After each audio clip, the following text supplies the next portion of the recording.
Welcome to Snooze with Sam. Thank you all for joining me again this week, and for something slightly different this time. Now, Mary, Queen of Scots, was an incredibly interesting character in our history. She had a varied life full of terrible things, as well as some nice stories in there. So I'd actually like to focus this around her. However, if you're not into your history, don't worry. I've made it my mission to make this a bit more fun and interesting than you might imagine. And I think you might enjoy it. Now, just before the story starts, I'd like to thank you all for listening as usual.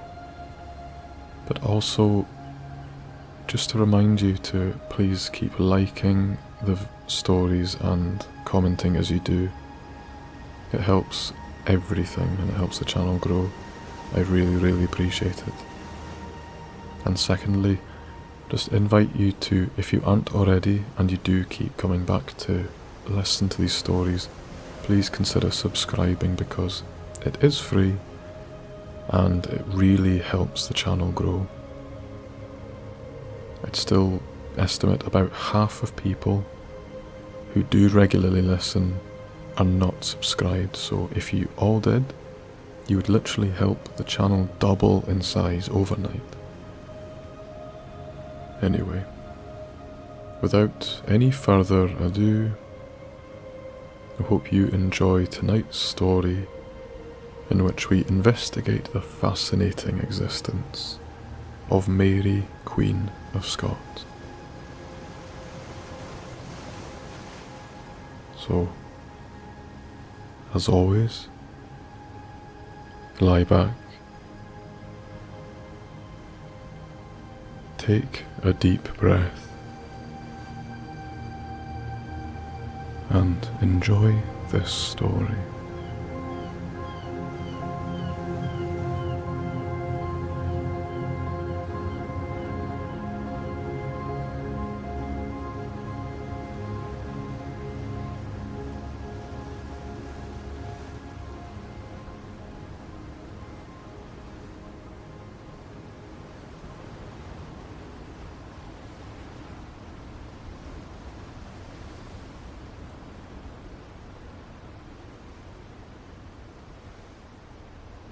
Now, some of you might be wondering, who even is Mary, Queen of Scots? A name you may not have come across.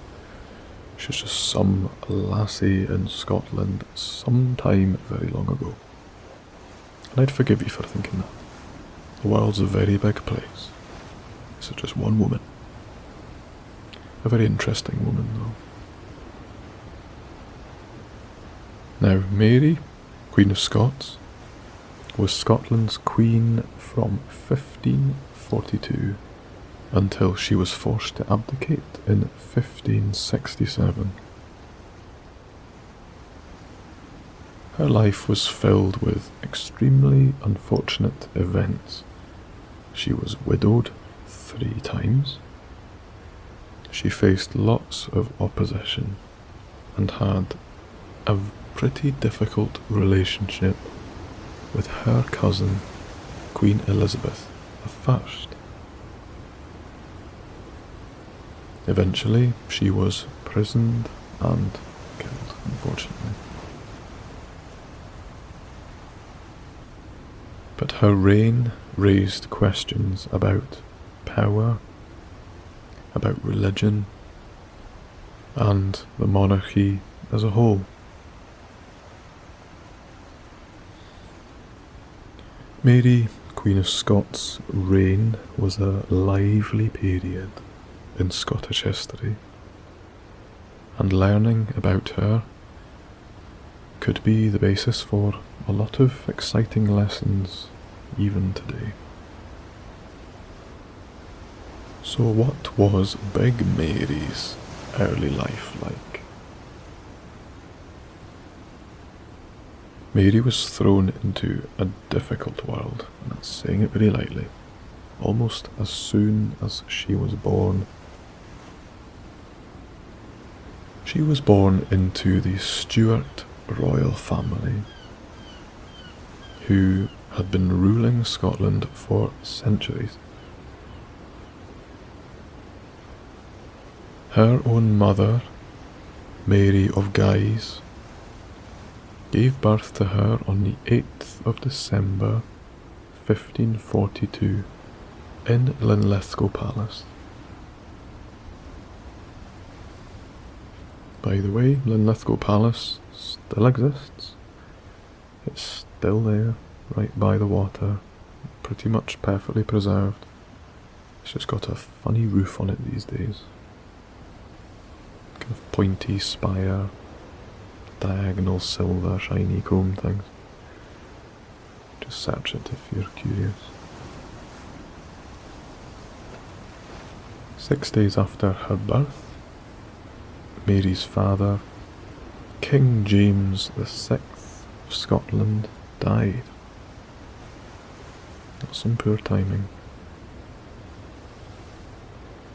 This was potentially from the effects of a battle, though, or through drinking contaminated water.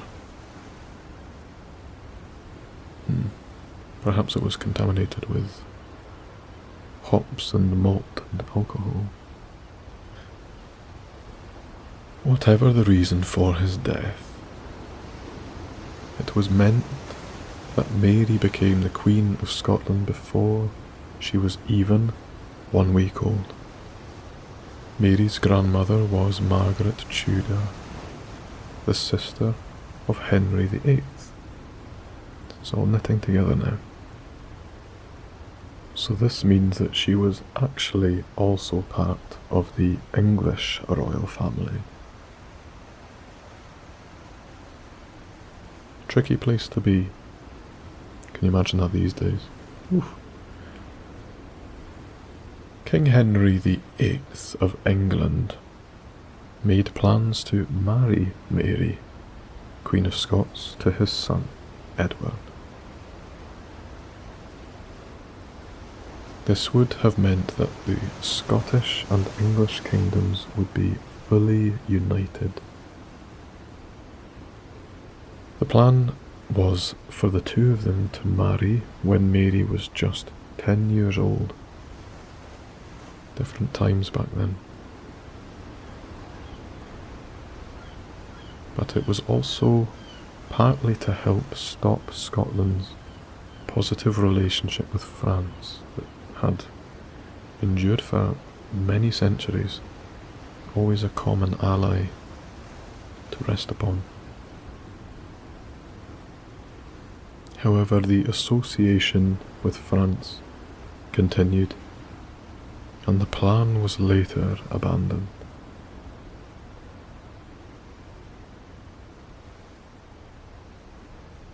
As Mary was too young to rule Scotland effectively, which is saying it mildly, the country was operated by regents while she was being educated. A regent is someone who governs in the place of a monarch. Because her mother was French, Mary was educated in France.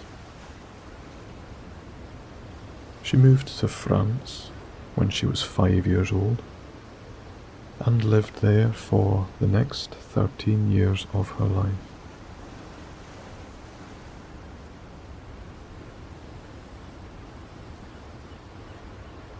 The result of her period in France basically meant she was completely fluent in French, but she did also communicate in Scots daily with her servants and through her letters. And I'd love to hear that accent if there was one. Old Scots crossed with French. Tout le monde parlez-vous français? Maybe that's what I sound like when I speak French. Moving swiftly on. When Mary, Queen of Scots, was in her 16th year, her cousin Elizabeth, whom we will know more about very soon, became the Queen of England. Many people at the time felt that Mary should have ruled the Kingdom of England instead. It seems at this point that Mary was so popular that everyone wanted her for every role. Wife, Queen of England, Queen of Scotland, Queen of France. She might well have been up for Queen of Timbuktu, you never know.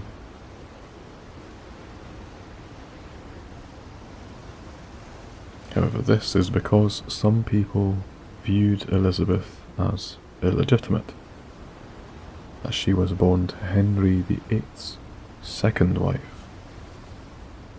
How many of his wives were there again? These issues over the English throne would get worse in later years.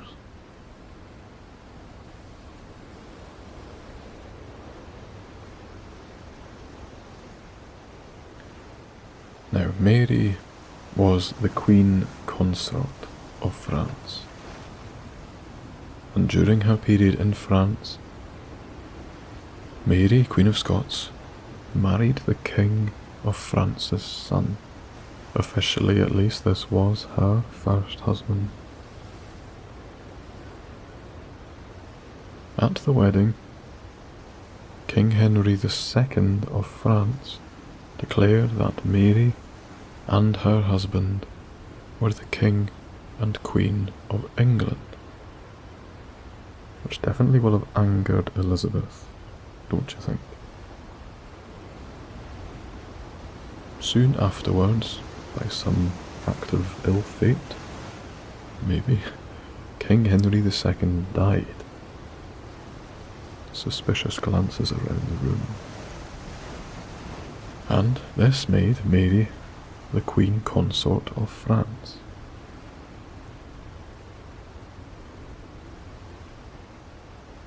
However, as was typical, this was to be short-lived, because her husband Francis II died a year later from an ear infection. This deeply upset Mary, and it left her with little option but to return to Scotland. That's a wee shame, isn't it? She became a widow at the very young age of 18.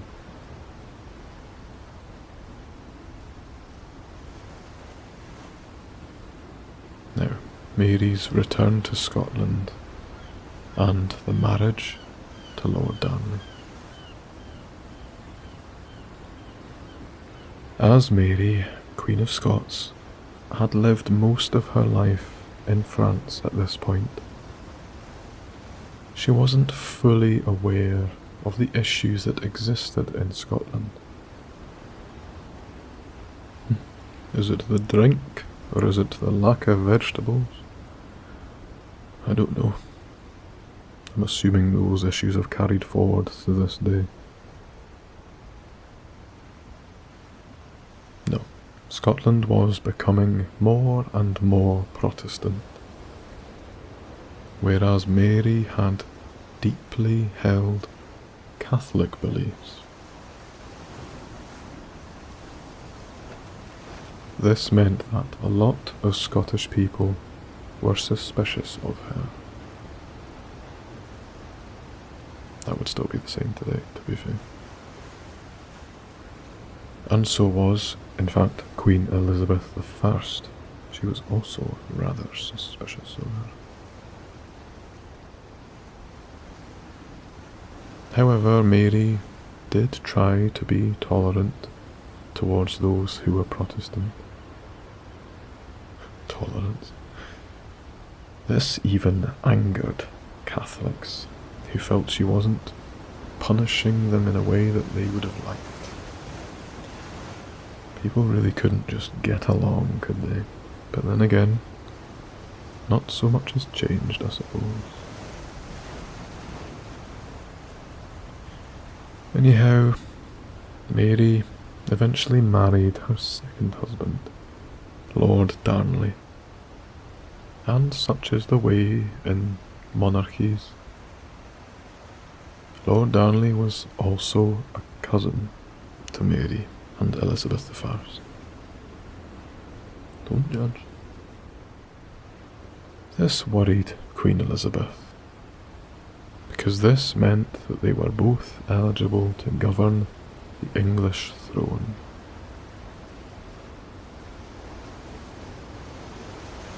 Unfortunately to Mary, Lord Darnley proved to be quite a calculating and manipulative individual.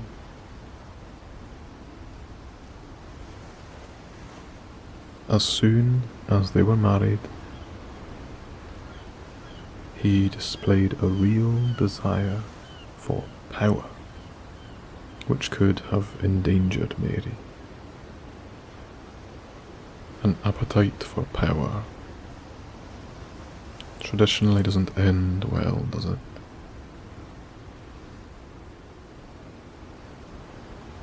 Darnley wanted them to rule as joint monarchs, which would mean that in the event of Mary's death, Darnley could rule Scotland himself.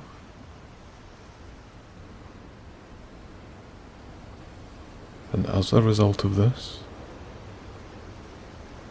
means that Mary could have been secretly killed by the power-hungry Darnley.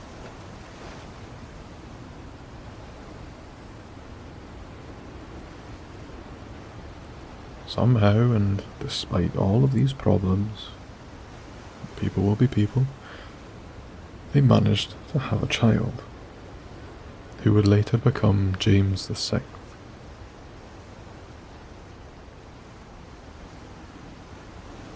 Their marriage continued to suffer, however, and Darnley became jealous and paranoid.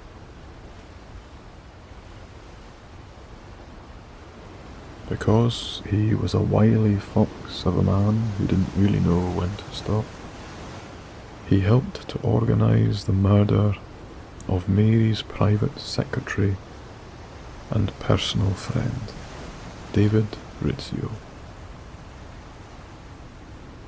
This was because he thought they were becoming too close.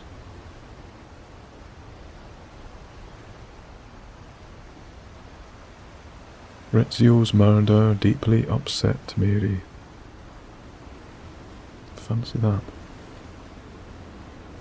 And Darnley's difficult behaviour meant that he continued to be a big concern. He does sound like a big concern with legs, doesn't he, really?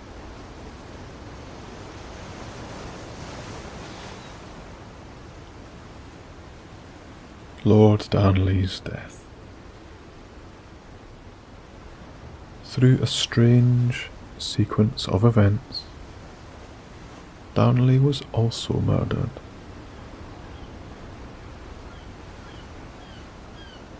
He was staying at Kirk of Field in Edinburgh, where he was staying was blown up by gunpowder, and his body was found laying in the grass. However,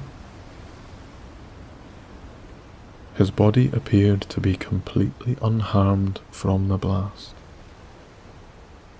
and it appeared that he was either smothered or strangled to death.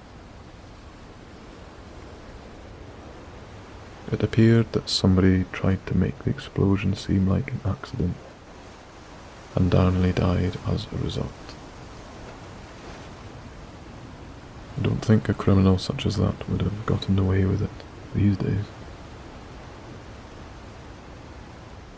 Doesn't seem very well organised in that effort, but hey-ho, it worked. Ever since Stanley's death, it's remained a bit of a mystery. Due to his behaviour, there could have, funnily enough, been quite a few reasons why he was killed. That does seem to be the way with many figureheads, especially of an era. It's not just a case of their antagonised enemy striking out, it's which one of their antagonised enemies would have taken it upon themselves.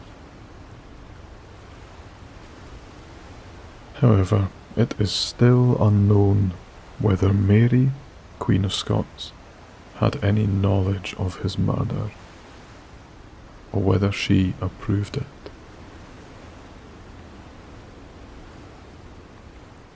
It is believed that even Queen Elizabeth suspected that Mary was involved, which I suppose isn't surprising.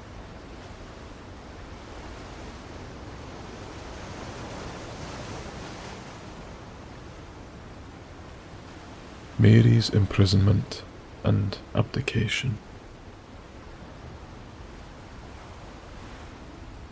One of the major suspects for Lord Darnley's murder was Lord Bothwell.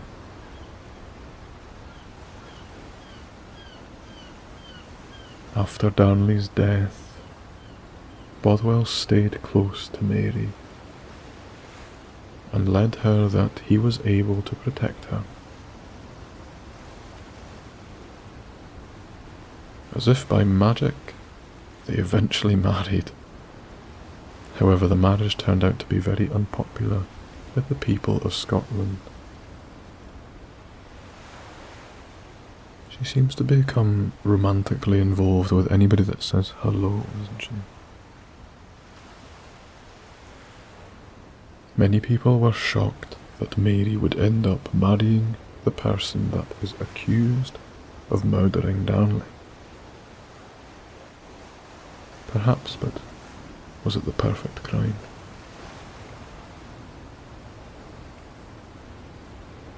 Probably not though, because the result of this was that politicians and lords started to turn against Mary.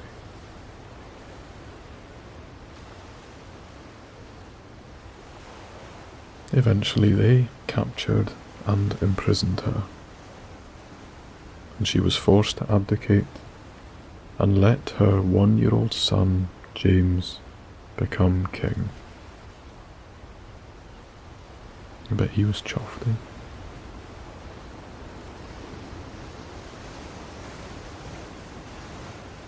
Mary, Queen of Scots, was able to escape the prison by the help of some of her supporters.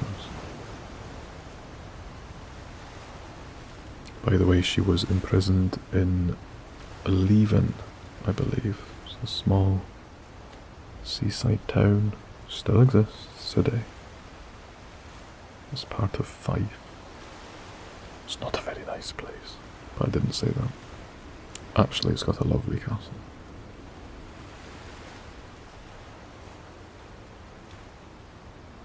She then fled to England with the hope of receiving some support from Elizabeth I to help her regain her throne. That does seem quite far-fetched, I'm not sure if you agree, but admirable willingness regardless. Unfortunately, for Mary, this didn't end up being the case. Quite the opposite, in fact. She ended up being imprisoned in England because of that fact that Elizabeth suspected Mary of being involved in Darnley's death.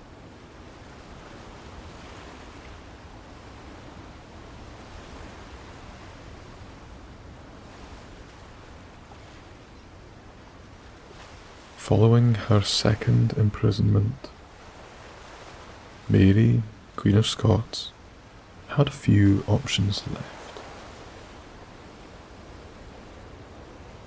Her supporters were either fled or had died, and she was at the mercy of her half-sister, Elizabeth I, who seems a fairly ruthless character as far as we know.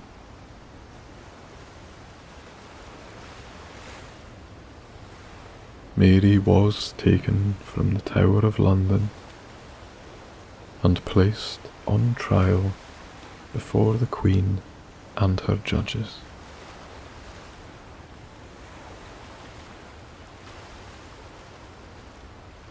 Without much of a leg to stand on, the evidence brought against her was condemning. The most well-known piece of evidence is the casket letters.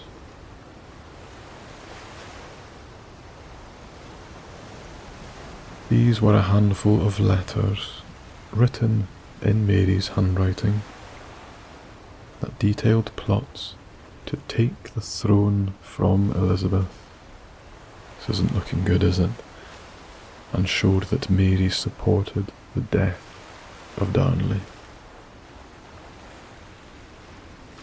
That's arguably the worst thing that could appear before a court.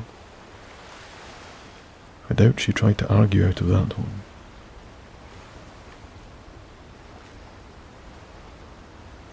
However, it might all have seemed a bit too convenient, because some modern historians are actually unsure whether these were truly written by Mary, or whether they were forgeries created by Elizabeth to be able to remove her enemy for good.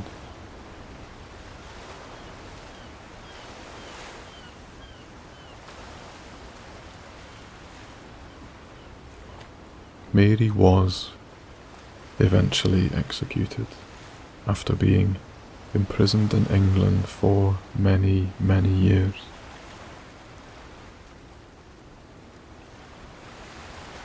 It was her request to be buried in France. However, this was refused by Elizabeth.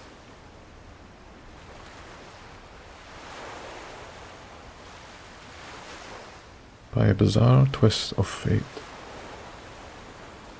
Mary and Elizabeth are now buried across from each other in Westminster Abbey. I wonder if they're still bickering even to this day.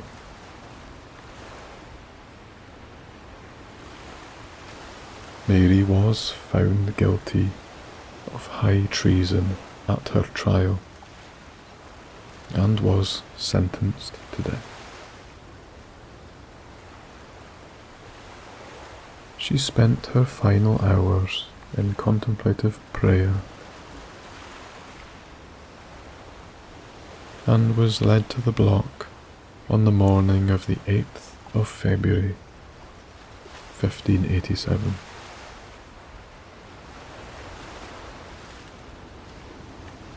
She spoke her final word, and the executioner completed the deed.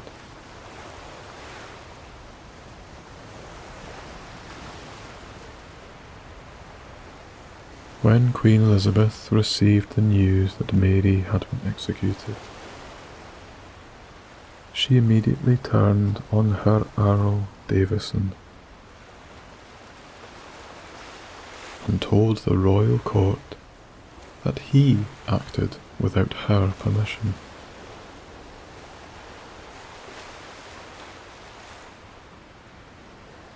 Elizabeth's vague instructions about the death of Mary allowed her to maintain distance and not be directly to blame for her death. Very sneaky indeed, but very clever.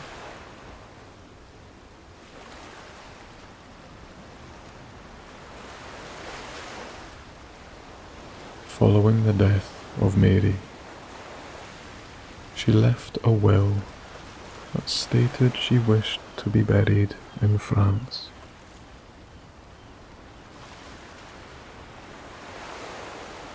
Elizabeth, unsurprisingly, paid little attention to this will, and so Mary was placed in a lead casket and buried in Peterborough Cathedral in 1587.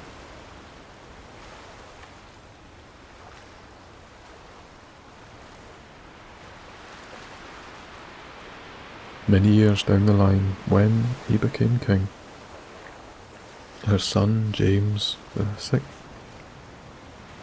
would later have her body exhumed and reburied in Westminster Abbey, right across from Elizabeth. So you can keep chit-chatting.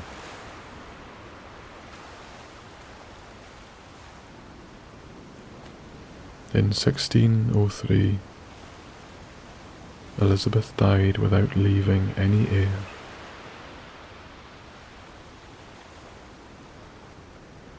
The closest person in the line of succession ended up being Mary's son, James VI. His rule ended up being the first time that someone was the monarch of both England and Scotland.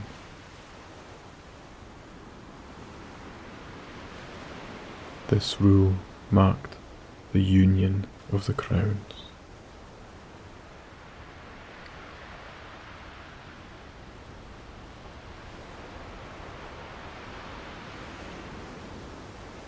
Here are a few more interesting facts about Mary, Queen of Scots.